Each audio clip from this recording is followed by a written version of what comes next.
I'm wondering how to navigate through an unsure season with my boyfriend as he's recently made the decision to put everything into his music career. This happens whether you're 22. This happens when you've been married to like some regular old middle manager who suddenly gets to be the vice president. And so the question I always want to ask is,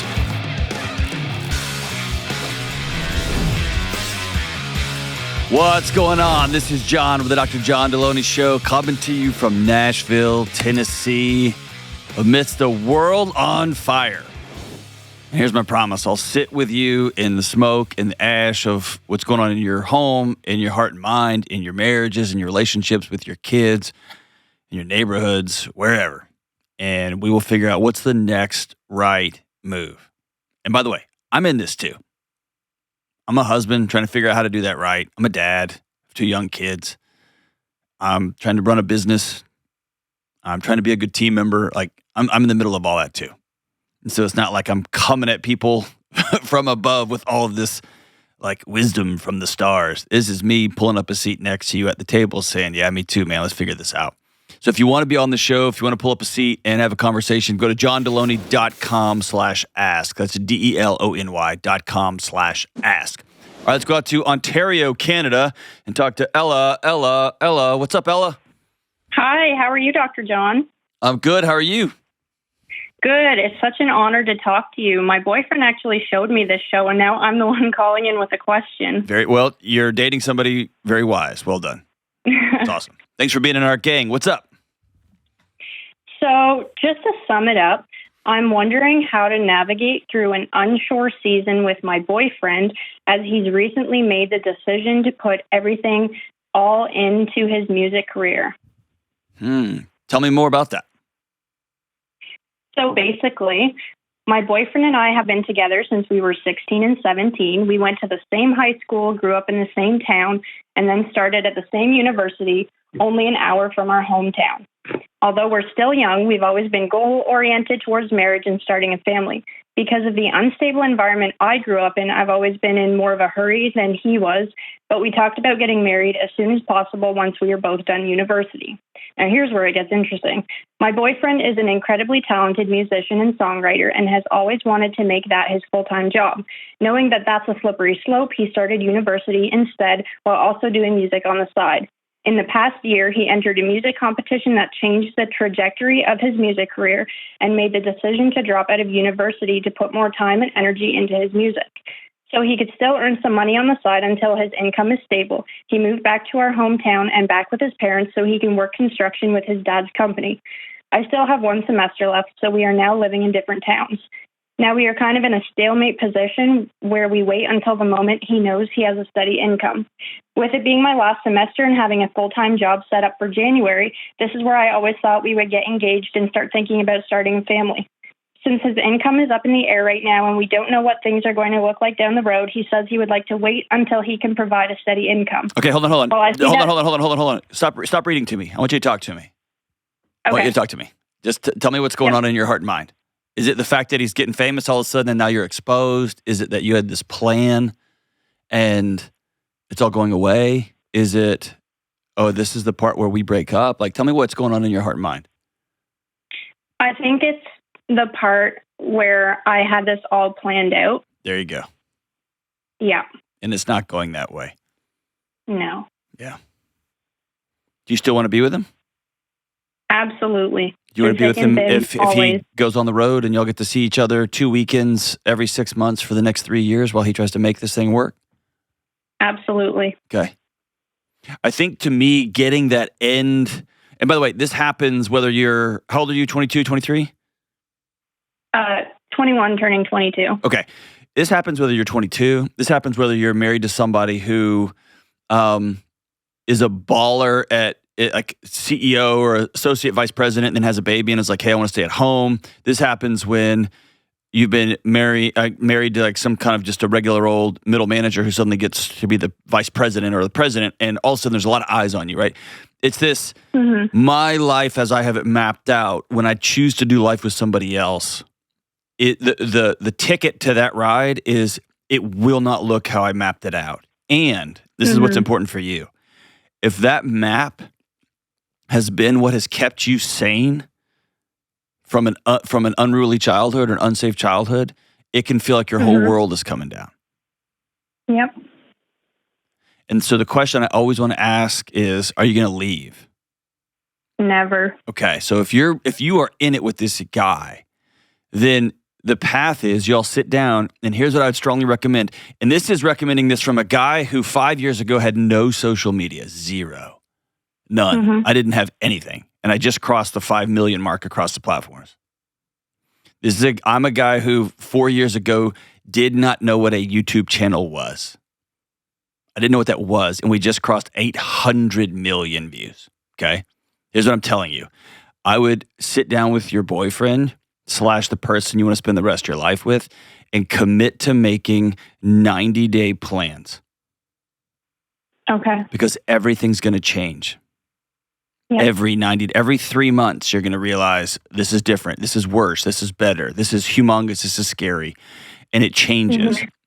And so instead of saying, well, it's going to be like this for the next 50 years, I promise you, whatever you have in your head, it's not going to be. And so sitting down and saying, hey, I am committed to us forever.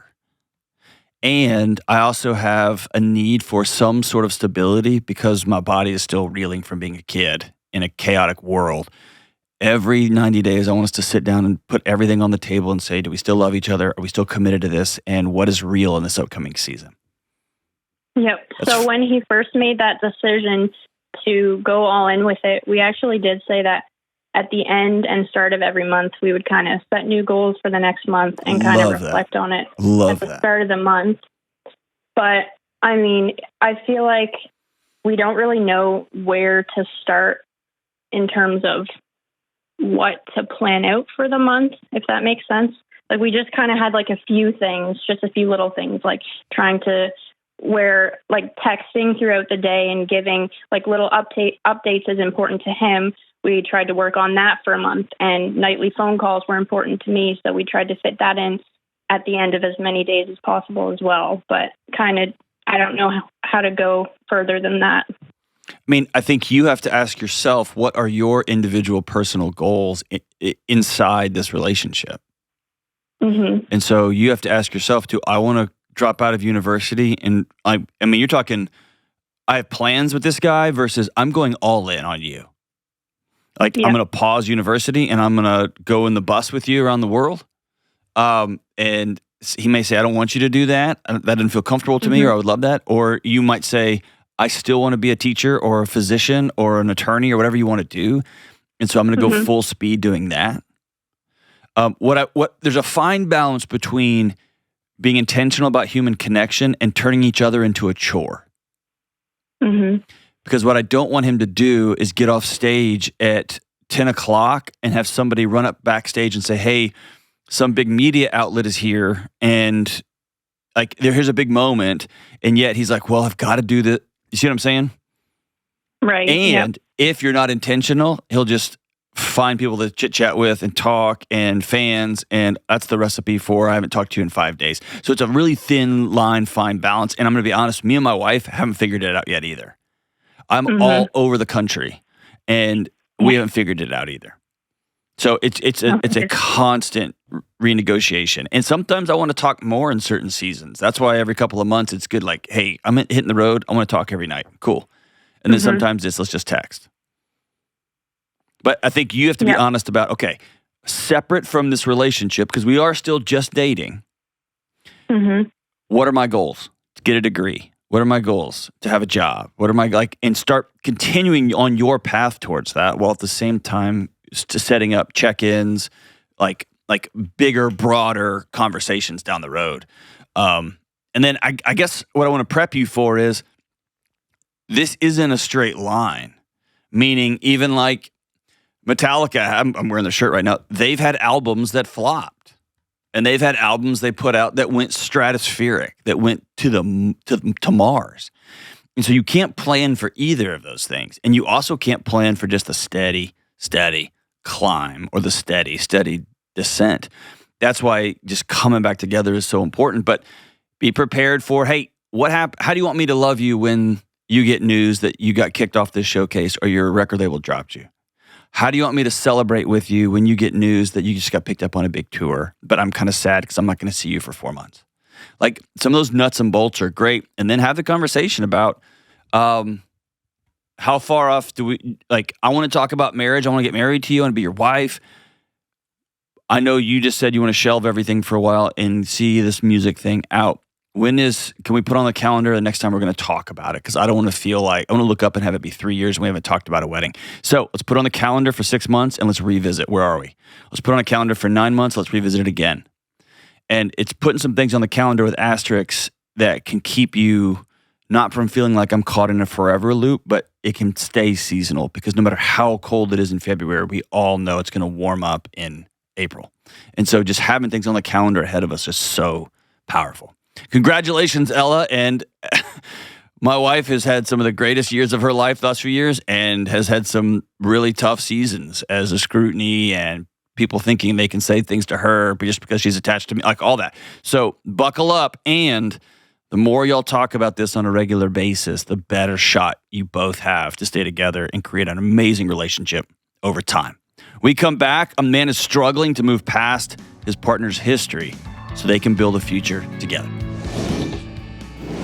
This weekend, I got up really early with my son and we headed to a local creek to go fishing. And I brought my fishing gear, and of course, I was wearing my favorite poncho shirt. If you've ever watched this show before or seen me speak live on stage or seen me fishing in a local creek, you've probably seen me in a poncho shirt. I wear them when I'm mowing, when I'm fishing, when I'm grilling, when I'm on stages, wherever. These shirts have become my go-to because Poncho makes the absolute best outdoor performance shirts for men, period. The fabric's light and breathable, so I'm not drenched or stuck in my seat 2 minutes after I sit down, but they're also really durable. They move with you and not against you, and poncho shirts don't cling and bunch up and make you look like a human sausage. You know what I'm talking about. Listen, life is loud, fast, and messy, and you need clothes that work with how you live. That's why I wear a poncho, and you should wear poncho too. Go to ponchooutdoors.com/Delony and check out a few of my favorites, like the burnt end and the steelhead. And right now, new customers get $10 off when you sign up with your email at ponchooutdoors.com/Delony. All right, let's go back to Canada, this time in Alberta, and talk to Mitchell. Hey, Mitchell, what's up, man? Hey, how's it going? Great. How are you? I'm not too bad. So yeah, just a general question about a relationship. I've been seeing a girl for about 8 or 9 months now. She is 10 years older than me. It has been going fantastic. But I noticed a weird feeling I got when I bought tickets to a football game. And, you know, like she mentioned, she's been there a couple times before to see said football game. I kind of got like a weird feeling about it, not like a feeling of inadequacy or jealousy, more like a feeling of I'm kind of just retracing her steps. So now I feel like there's a little bit more pressure to personalize dates or situations with her.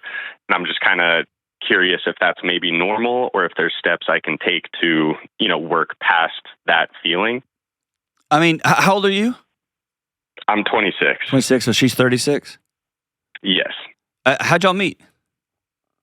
Online. Yeah. Perfect. You both swiped right? Yeah. Excellent. And so y'all been together 9 months. Are y'all dating exclusively? Yeah, we're exclusive. Okay. We're taking it really slow. We both have one child each. Okay. So, you know, we recently just introduced them. So it's going really well in that regard. They get along. So that's great. Okay.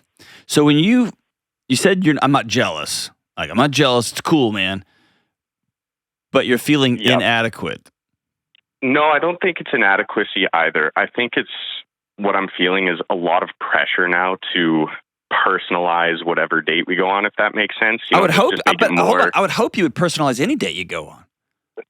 That's fair, yeah.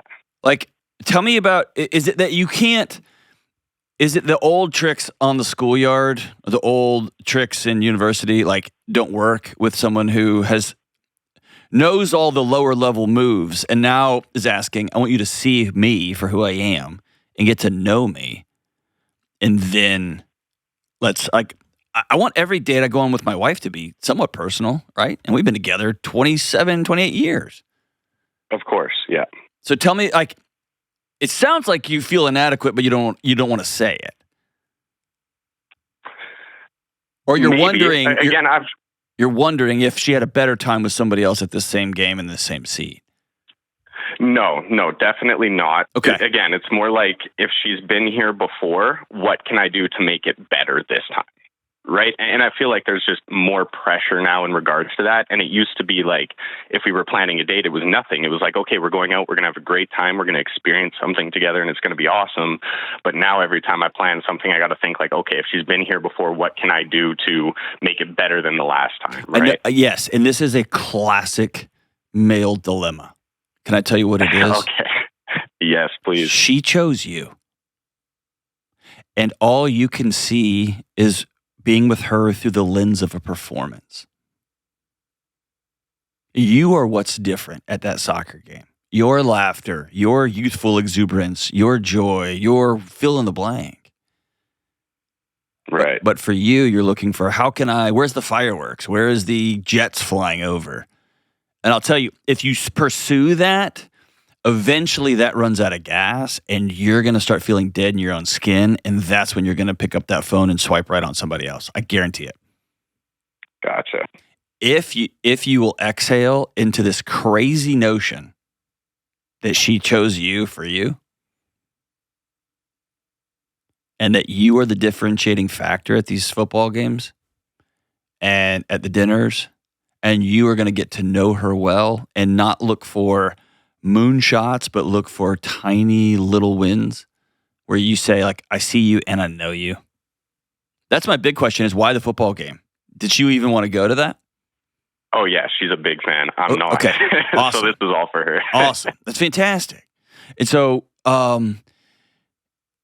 most men, most of the time, feel that everything we do, from work to the dishes to sex, everything is seen through the lens of performing. And the most common complaint I hear from women, from wives, from girlfriends is, I can't connect to that guy because he's, and this is my language, because he's always on a stage. Mm-hmm. He's never in the audience with me, next to me. It's always a performance. It's always glancing over to see his abs in the mirror. It's always, am I, and here's the question underneath performance, am I enough? Right. And bro, I'm in my late 40s and I am still wrestling with that question. If you can solve that for you at 26, 27, you will win. Tell me about your kid. Little boy, little girl? Little boy. Yeah, Okay. He'll be 7 in August. The greatest gift kid ever. The greatest gift you can give that boy is to look him in the eye and put your hands on his face every single day and say, I love you. By the way, my son is 15. He's humongous. He's like big, muscular. He's taller than me now, which I can't even believe. I'm 6'2". He's already bigger than me. And this morning, as he was heading out to go get some miles in, I grabbed him and made sure I hugged him and told him I loved him. And it felt awkward. He's a man now. He's big. And still, I'm going to hug you because I love you. And you're never going to, like, even on the way for him to go perform this morning, it was like, hey, divorced from that stuff, your dad loves you. You got value and worth beyond that stuff. Now, you can go really let loose on that track. Right. Does that ring true at all? It does. It makes a lot of sense. Okay. There may be a conversation with her that you sit down and say, you got 10 years on me. Actually, don't say that because she might stab you in the eye. But be like, I realized that I'm constantly trying to perform for you. And we've been together for 9 months, and I'm really going to work on getting to know you and what you love and being with you, not at you, not over you. And Right. her jaw might just fall all the way to the floor. Gotcha. And that doesn't mean, by the way, for all men listening, that doesn't mean men don't have a lot to do. We still have to show up and go first and open, like we still have to go do, right? But it's doing from a place of with and for, not over. It's not a performance. Right. She did kind of say the same thing when I did bring this up to her, right? But again, I just needed confirmation that, I was kind of feeling something normal. So You won't get this from any of the mansphere nonsense out there. No, It doesn't exist. It doesn't exist.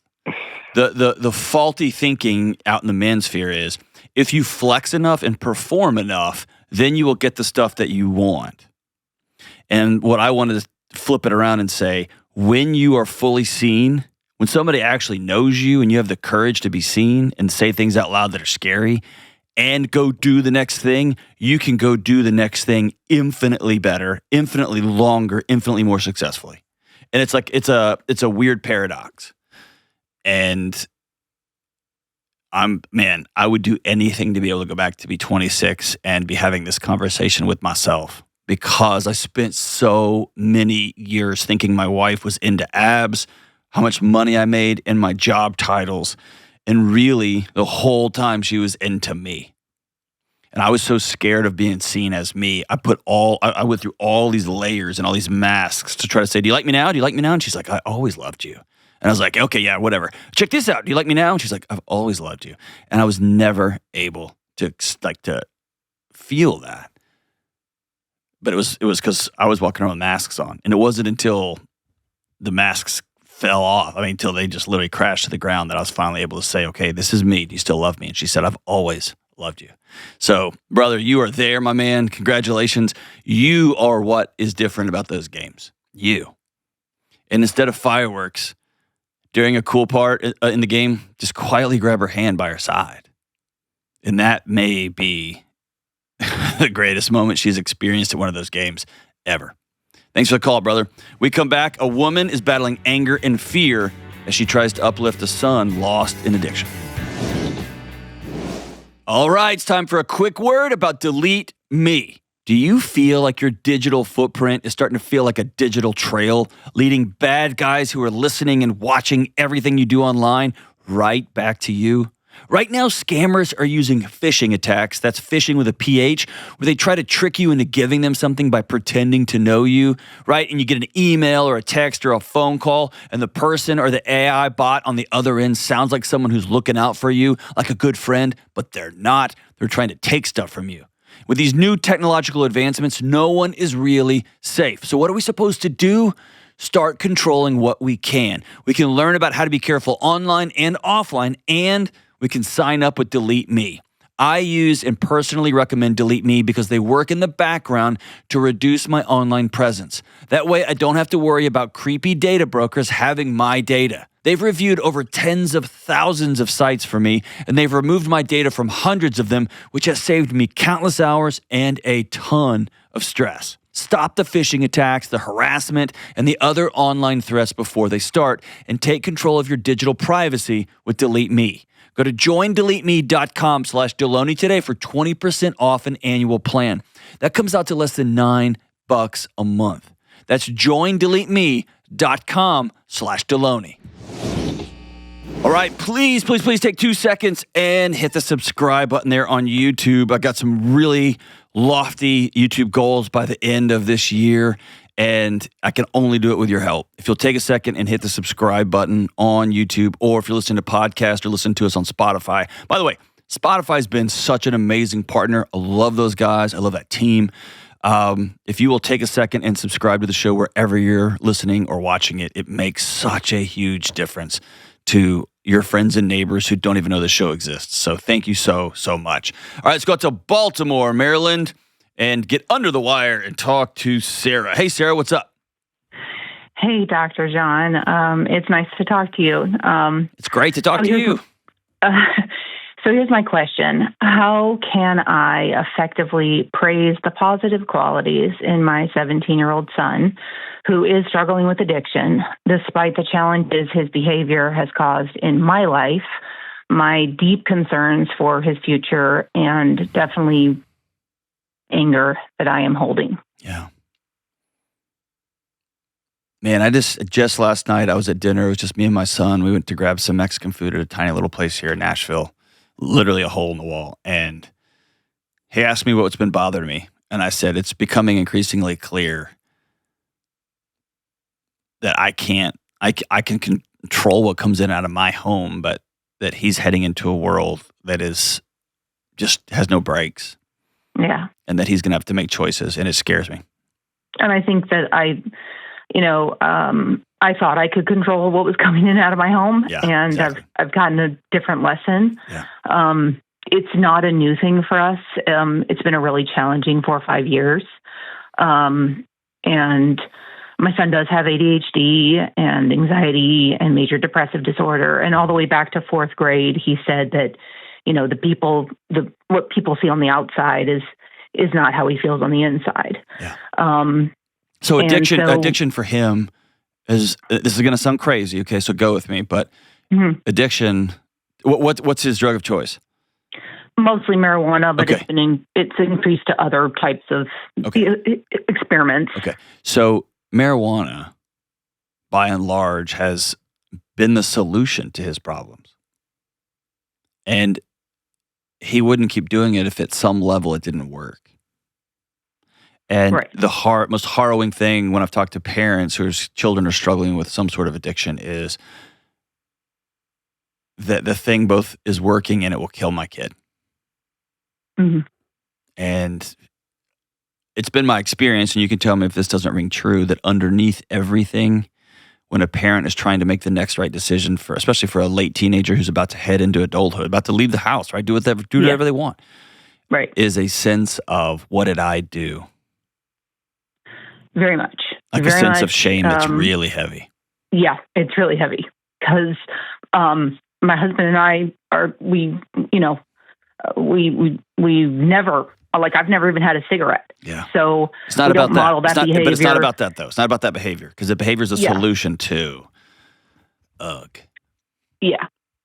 And where we are now, he's had continued therapy. He's had medication management. He's done different programs.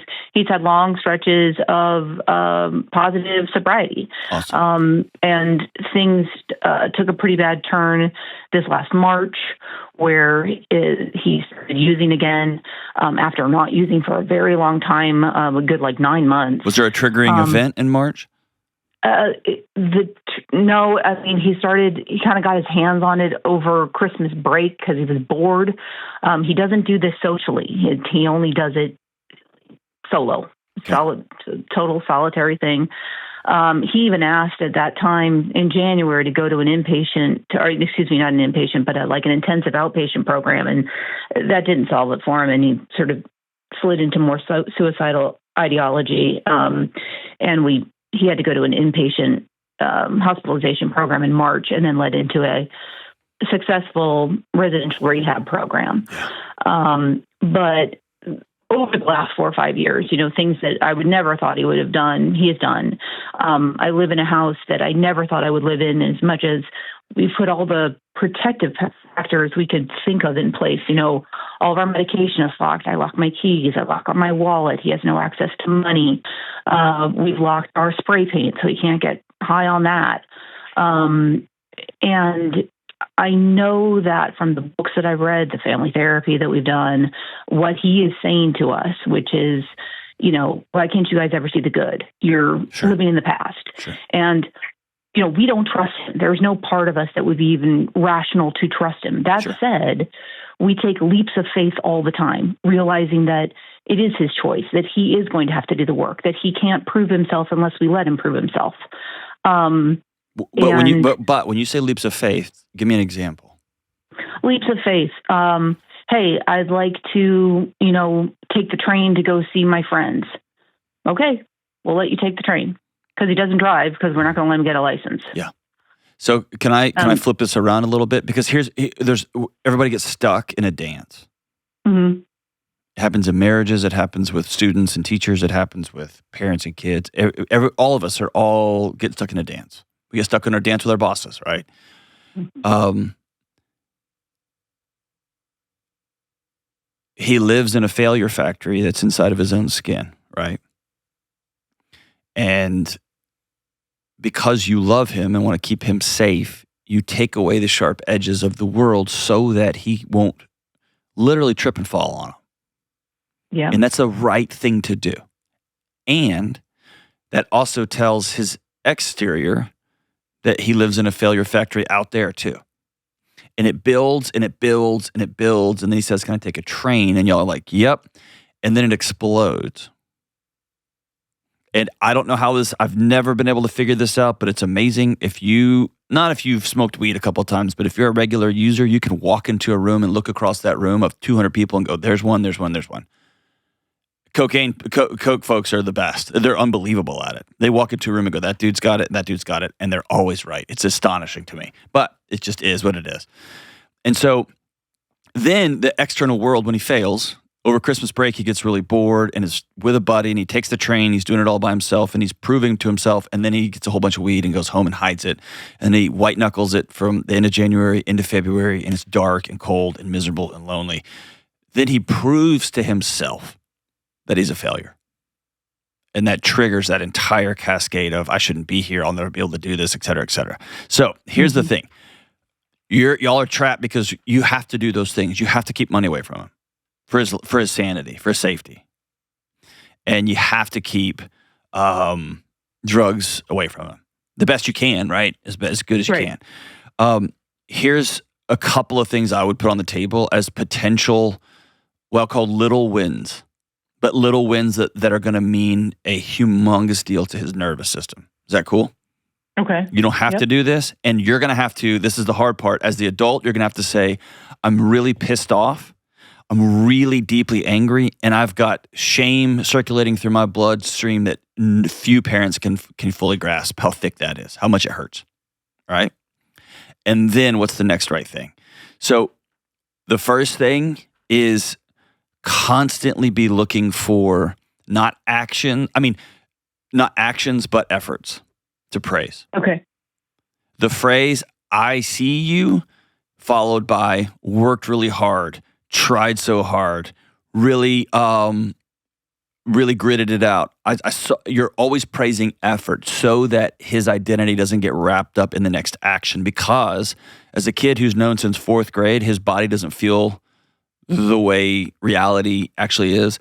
He knows that he's untrustworthy when it comes to the next right action. So we're going to praise effort all the time.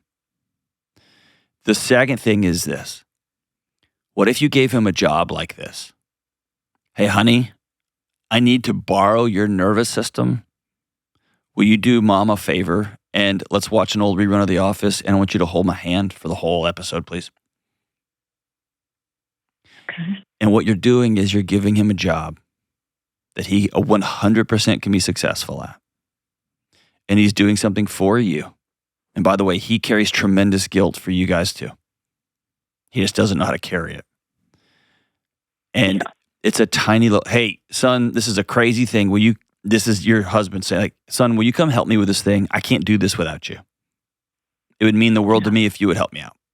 Dad, I don't want to. I know. This isn't for you. This is for me. And what we're doing is we're giving him tiny wins on an action he's taking. But here's the important thing. Those actions are relational in nature. Okay. They're not drive across town on a train and hopefully you make a good decision. You still got to let him do that. He's about to be 18. He's going to get on whatever train he wants to. Correct. But I want him to feel how good it is when he's in the business of serving somebody else. And if at the end of The Office episode or whatever your show y'all watch in your house, whatever, at the end of that, if you'll look at him and say, your old mama really needed that. Thank you for loving me. Send him on. Okay. That gives him, he will feel a sense of electricity through his body that he's probably never felt or hadn't felt in years. Because he doesn't know how to win relationally, he doesn't know how to win action-wise, and he doesn't know how to win substance-wise. Okay. And so let's give him a bunch of tiny relationship wins. Yeah, he's said this to me before too, where he's like, you keep saying it's going to get better and it never gets better. And I said, you're like the worst juxtaposition of your life. You're 17, you got all these hormones, you got all this stuff, he has all this angst, plus you've got all these other challenges on top of it. And so it's really difficult. It just depends on which version you're getting that day. That's right. That's right. And the other thing is that it's exhausting to live there. It is it's so, yes. And can I just give you permission as a mom? I know you have this, like, you're in a guilt shame spiral that's so powerful. You don't want to even go to your own house. Yeah. You don't like the house you live in. And then there's that like, oh, if you were a real mom, you would love. Listen, those voices are nonsense and they're wrong. It's right to be scared to go into your own house when you're with a 17-year-old that you're worried every time you open the door is he going to be alive. You're not crazy and there's not something wrong with you, okay? Okay. Yeah. And I've heard you talk about that picture that you thought you were going to have. Yeah. And to grieve that. And I just feel like I have to keep grieving the next picture over and over and over again. And so days are okay. What if you set the paintbrush down for a bit? Okay. Because that picture puts a ton of pressure on you and on him, and he's not in a place to carry any pressure. And honestly, you're not either right now.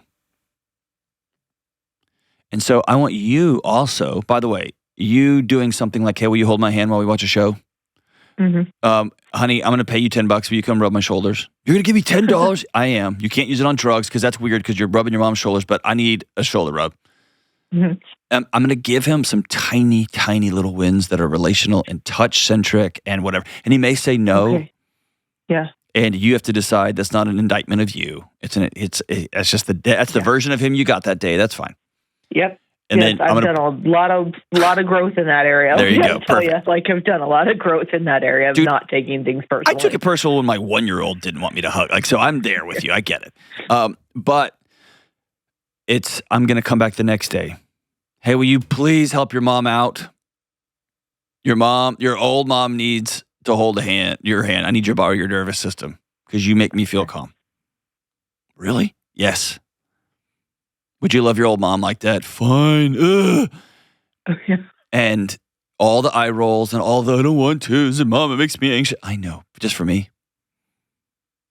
And if you're a safe person, both of you win there.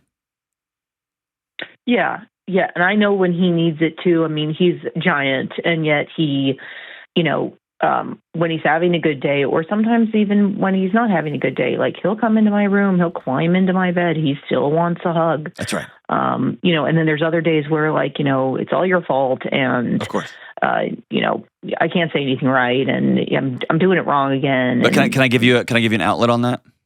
Yeah. If you'll look at him and say, hold on one second. And you pull out your watch, not your phone, but your watch and say, all right, you got 5 minutes. I understand that you think I'm the worst. I want to hear it. You got 5 minutes. Go. What it will do, it will begin to put a boundary on it. And what he needs to know is when he has these humongous, powerful feelings that few people in the world can understand if you don't struggle with addiction. They're so powerful that he can begin to get control over them. And so when you say, all right, you got 5 minutes to rip me apart, go. I don't want it. No. I'm the worst. I get it. You get 5 minutes, go. Yep. And let him just rip. And then at 5 minutes, you'll be able to go, okay, time's up. And he'll stop. He will, won't he? Yeah, he will. And the other thing that's really sort of maddening is that it's the inconsistency of sometimes he'll come to you and he'll either tell you something he's thinking of doing or that he has done, but he hasn't fully transacted it yet. So he allows us to be part of it. And then the other stance is like, I have to do this on my own. I'm doing it on my own. It's my decision. You don't help me. The words you use don't help. Sure. I mean, there have been times where I can't tell you how many times, Dr. John, I mean, he's come to me at 10, 11, 1 o'clock in the morning, and we're having these feelings, we're having these thoughts, and we take a walk. I cannot tell you how many times I have walked at 1, 2, whatever in the morning. But then there's these periods of time where he won't. Yeah. And again, I guess I just need to take this down to much tinier. Well, here's the thing. If you wait for him to come for your help, it will come intermittently. Right. Okay. If you go to him and say, I need you, okay, what he's going to get in very micro doses is a purpose, a sense of value that he doesn't have. And the fact that he shows up every once in a while at 1 a.m. is the most annoying thing in the world for a mom who's exhausted trying to get some sleep, but also that means he knows deep down you're safe. And you'll go for a walk with him. He knows that. And sometimes he has to override that impulse to come talk to you and do the next thing that might get him hurt. Yeah. And so by the way, you doing micro things like that, hey, will you help me with dinner? I need you to hold this for me while I cut this thing or what. If you give him a couple of it's not going to heal this whole thing. Right. But it will begin, his body will, my prediction is, maybe way out to lunch, that it will go, that feels so good. And then he'll fight that, and he'll be like, I'm not helping you, because even feeling good is a way that it feels foreign. There's part of him that doesn't want to feel good. And I know that sounds bananas, but if you've never worked with folks with addiction, that doesn't make any sense, but it does. But it's constantly showing up and saying, no, I need your help. I see value in you. I see a little purpose here in you. Can you help me with this? Hey, you're big and tall. I need you to help me undo these jars. I don't want it. I know. And it's slow. And of course, be there when he knocks on the door at 1 a.m. It's maddening. But those are magic moments. You're a great mom, Sarah. Hang in there. Call anytime. We'll be right back. This show is sponsored by BetterHelp. Everyone is talking about therapy these days, and I often hear folks say, I don't think I've had any major traumas in my life, so I don't know if therapy is for me. Listen, this is really important. Therapy is not just for people dealing with major traumas. It can be for that, but it's also a valuable tool for anyone looking to improve their mental and emotional well-being. Personally, I see a therapist for both the big challenges from my past, as well as for helping me navigate the day-to-day challenges that pop up. Many of you should consider seeing a therapist too. And if you're thinking about trying therapy, contact my friends at BetterHelp. BetterHelp is 100% online, so it's affordable and convenient for your schedule. And as the largest online therapy provider in the world, BetterHelp can provide access to mental health professionals with a diverse variety of expertise. They have over 10 years of experience matching people with the right therapist just for them. To get started, just fill out a short online survey to get matched with a licensed therapist. If it's not the right fit, you can switch therapists at any time easily and for no extra cost. Talk it out with BetterHelp. Visit BetterHelp.com/Delony to get 10% off your first month. That's BetterHelp, HELP.com/Delony. All right, Kelly 2.0 is here sitting in for Kelly 1.0, who's probably at some dentures appointment or something. Kelly, am I the problem? Go for it. We'll find out. Okay, so this is from Diane in Pittsburgh, Pennsylvania. She writes, I have shared with my husband for years how I would love and appreciate if he would take pictures of me and the kids. I'm always the one to capture special moments with him and our daughters, but in order for me to have pictures that I actually like, I have to constantly give him my phone and tell him to take the picture. We recently went to Disney, and when we were on our first ride, I asked him to please take pictures of me and the girls, and he said okay. When I asked him for his phone a couple days later, he did not take a single photo, and it really upset me. Am I the problem? Ooh, I think there's a generational divide here. What do you think? I'm interested to know because you're 40 years younger than me. What do you think? I see her side. I would be really frustrated of like, why can't you just take a picture of me? It's not that hard. But I would also just be curious on what the miscommunication is of honestly like what his problem is, but also is she putting way too much stock in photos and taking photos and like that's all she wants to do? Because then if I was him, I would be like, I'm done taking pictures. So I would need some more information. So this is exact thing has happened in my house. And it like the exact, hey, all the pictures are of you and of me and the kids, and my wife and the kids aren't in any of them. I need you to start taking more pictures. And I am quote unquote on, and this is before I worked here. I'm on at every job. I'm on all the time. When I get those sacred holy moments where I get to be with my wife and kids, it is such a laser beam. And every single place I turn, I'm being told, put your phone away and be present. Put your phone away and be present. Put your phone away and be present. And so I literally do the best I can to do that.